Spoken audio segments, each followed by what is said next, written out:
एक आदमी दरवेश के पास आया और अर्ज करने लगा, ए दरवेश, मेरी ख्वाहिश है कि मेरी बीवी मुझसे मोहब्बत करे और हमारे बीच के झगड़े खत्म हो जाए।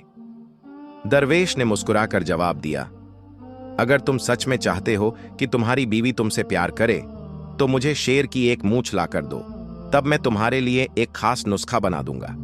अगले ही दिन वह आदमी नदी के किनारे पहुंचा जहां एक शेर अक्सर बैठा करता था। पहले दिन वह दूर खड़ा शेर को देखता रहा। दूसरे दिन वह थोड़ा करीब गया और अपने साथ मांस का एक टुकड़ा ले गया। उसने मांस दूर से फेंका, शेर ने उसे खा लिया। इस तरह दिन बीतते गए। वह रोज शेर को खाना देता और धीरे धीरे उसके करीब होता गया। शेर भी उसे पहचानने लगा और उस पर भरोसा करने लगा। आखिर एक दिन वह शेर के बिल्कुल पास जाकर बैठा और बहुत नरमी से उसकी एक मूंछ काट ली। शेर बेफिक्र रहा क्योंकि अब वह उसे अपना दोस्त समझने लगा था।